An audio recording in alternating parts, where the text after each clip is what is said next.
Sa iba pang balita, mahigit 200 balikbayan naman mula sa Canada ang tinanggap ni Pangulong Aquino sa Malacanang kahapon. Huling araw ng kanilang pagbisita sa Pilipinas. Sa kanyang mensahe, pinasalamatan ng Pangulo ang Canada dahil sa tulong nito sa mga biktima ng kalamidad sa bansa. Balikan natin ang report naming kasama si Elena Luna. Hindi ko po kasi sukat akalain na dito po sa Malacanang, matutuwa akong i-welcome ang escapists.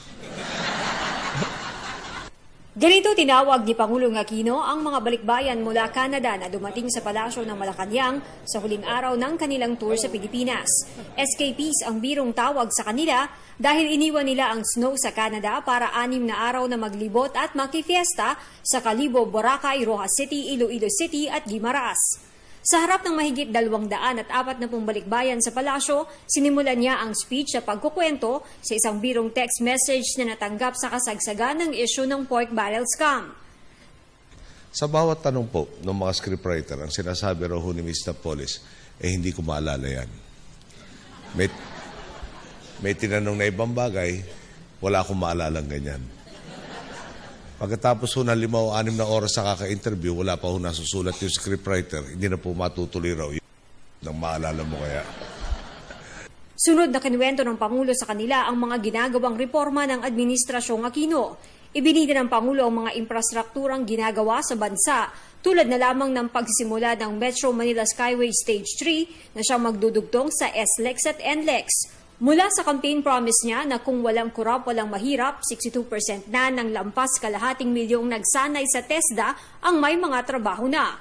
Pinapalawig ang Conditional Cash Transfer Program na para mas maraming bata ang makapag-aral at masuportahan ang mahihirap na pamilya. Like a lot of Filipinos, no? And I guess you, when you left our shores, you looked at the future in the country and said, the future doesn't look that bright. And I've always wondered, and perhaps most especially when we were living in exile, the country is so blessed. We are blessed with natural resources, we're blessed with location, we're blessed with the people so resilient and so talented and so creative. And one had to ask and wonder, why can't we make that good future here?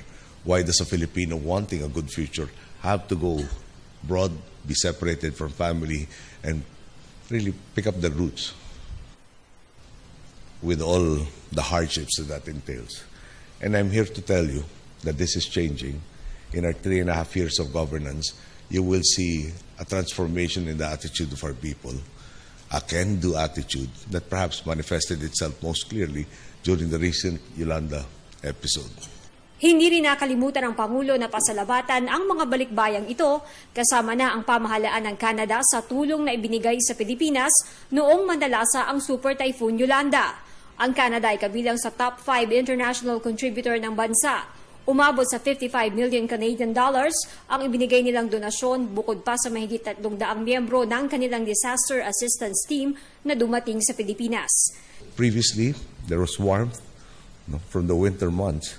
Now there is the warmth from the love that you have bestowed and shown on our countrymen. And again, on their behalf, I thank all of you for this really tremendous effort that enabled us to overcome and continue to overcome the challenges besetting our country as we try to recover, reconstruct, rehabilitate, and build back better.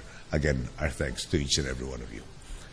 Ito ang kauna-unahang winter escape It's More Fun in the Philippines na binuo sa Canada sa tulong ng Department of Tourism. Para sa Telebisyon ng Bayan, Elena Luna.